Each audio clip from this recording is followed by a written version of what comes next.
അതിൻ്റെതായ കുറച്ച് പ്രശ്നങ്ങളുണ്ട്. അങ്ങനെയെല്ലാം നമ്മൾ യൂസ് ചെയ്യുന്നുണ്ടെങ്കിൽ നമുക്ക് സൈഡ് എഫക്ട്സ് വരാനും ചാൻസ് ഉണ്ട്. Hello, welcome back to my channel. അപ്പോൾ നമ്മുടെ ചാനൽ ആദ്യമായിട്ടാണ് കാണുന്നതെങ്കിൽ ചാനൽ ഇപ്പോൾ തന്നെ ഒന്ന് സബ്സ്ക്രൈബ് ചെയ്യണേ. പിന്നെ വീഡിയോ കണ്ടാൽ മാത്രം പോരാ, ഒന്ന് ലൈക്ക് ചെയ്തും കൂടെ സപ്പോർട്ട് ചെയ്യണം കേട്ടോ. ഞാൻ ഇന്ന് നിങ്ങൾക്ക് നല്ലൊരു യൂസ്ഫുൾ ആയിട്ടുള്ള ഒരു കാര്യമാണ് കേട്ടോ പറഞ്ഞുതരാൻ പോകുന്നത്. അത് വാസ്ലൈനെ കുറിച്ചാണ്. ഇപ്പോൾ ഈ നല്ലൊരു തണുപ്പ് സമയമാണല്ലോ, ഞങ്ങളുടെ നാട്ടിലൊക്കെ ഭയങ്കര തണുപ്പാട്ടോ. നിങ്ങളവിടെ എങ്ങനെയാണെന്ന് എനിക്കറിയില്ല, പക്ഷെ ഓൾമോസ്റ്റ് എല്ലാ സ്ഥലത്തും ഇപ്പോൾ നല്ല തണുപ്പായിരിക്കും. അപ്പോൾ എല്ലാവരും സ്കിൻ കെയറിൽ യൂസ് ചെയ്യുന്ന ഒരു സാധനമാണ് വാസ്ലൈൻ അഥവാ പെട്രോളിയം ജെല്ലി. അപ്പോൾ അത് ഫേസിലായാലും കയ്യിലും കാലിലും ലിപ്പിലും ഒക്കെ നമുക്ക് യൂസ് ചെയ്യാം. പക്ഷേ അതിൻ്റെതായ കുറച്ച് രീതികളുണ്ട്. അങ്ങനെയെല്ലാം നമ്മൾ യൂസ് ചെയ്യുന്നതെങ്കിൽ നമുക്ക് സൈഡ് എഫക്ട്സ് വരാനും ചാൻസ് ഉണ്ട്. സോ അതെങ്ങനെയാണ് യൂസ് ചെയ്യേണ്ടതെന്നും അതിനുള്ള കുറച്ച് കാര്യങ്ങളാണ് കേട്ടോ ഇന്നത്തെ വീഡിയോയിൽ പറയാൻ പോകുന്നത്. അപ്പോൾ എത്രയും പെട്ടെന്ന് നമുക്ക് വീഡിയോയിലോട്ട് പോകാം. നിങ്ങൾക്ക് മനസ്സിലാകുന്ന രീതിയിൽ ഞാൻ കുറച്ച് സിമ്പിളായിട്ട് പറഞ്ഞുതരാം കേട്ടോ. ഈ വാസ്ലൈൻ എന്ന് പറയുന്നത് ഒരു മോയ്സ്ചറൈസർ കാറ്റഗറിയിൽ വരുന്ന ഒരു സാധനമാണ്. ഈ വാസ്ലൈൻ എല്ലാ സ്കിൻ ടൈപ്പിനും യൂസ് ചെയ്യാൻ പറ്റുമോ എന്ന് ചോദിച്ചിട്ടുണ്ടെങ്കിൽ എല്ലാ സ്കിൻ ടൈപ്പിനും ഇത് യൂസ് ചെയ്യാൻ പറ്റില്ല. അതിൻ്റെതായ കുറച്ച് പ്രശ്നങ്ങളുണ്ട്.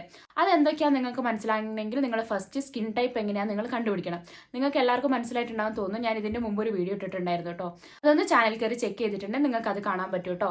അപ്പോൾ നിങ്ങൾ ഫസ്റ്റ് ഓഫ് ഓൾ നിങ്ങൾ സ്കിൻ കെയർ എന്ത് ചെയ്യുകയാണെങ്കിലും അതിൻ്റെ മുമ്പ് നിങ്ങളുടെ സ്കിൻ ടൈപ്പ് നിങ്ങൾ കണ്ടുപിടിച്ചേ പറ്റുള്ളൂ.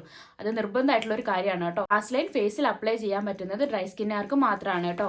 വാസ്ലൈൻ ഒരു കുഴപ്പമുണ്ട്. നമ്മൾ ഇത് ഫേസിൽ അപ്ലൈ ചെയ്ത് കഴിഞ്ഞിട്ടുണ്ടെങ്കിൽ ഇതിൻ്റെ ഉള്ളിലുള്ള ഒരു സാധനവും ബാക്ടീരിയ അങ്ങനെ എന്തെങ്കിലും ഉണ്ടെങ്കിൽ അതിനെ പുറത്തേക്കും വിടില്ല. നമ്മുടെ പുറത്തുനിന്ന് വരുന്ന വാട്ടറോ ബാക്ടീരിയാസോ അതിനെയൊന്നും ഫേസിൻ്റെ ഉള്ളിലേക്കും കടക്കാൻ സമ്മതിക്കില്ല.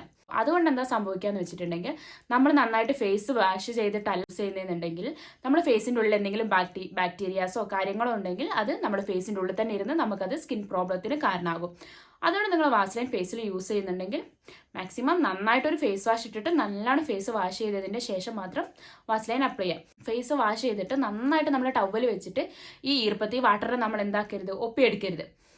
ചിലവരൊക്കെ ഫേസ് വാഷ് ചെയ്തിട്ട് വൈപ്പ് ചെയ്യുന്നുണ്ട് ഇങ്ങനെ വെച്ചിങ്ങനെ തേക്കും. അങ്ങനെ നമ്മൾ ഒരിക്കലും ചെയ്യാൻ പാടില്ല. മെല്ലെ ഒരു ടവലെടുത്ത് ജസ്റ്റ് ഒന്ന് വൈപ്പ് ചെയ്തെടുക്കുക. കുറച്ച് വാട്ടർ നമ്മൾ ഫേസിൽ തന്നെ നിന്നോട്ടോ. അതോടെ തന്നെ നമുക്ക് ഈ വാസ്ലൈൻ അപ്ലൈ ചെയ്യാവുന്നതാണ്.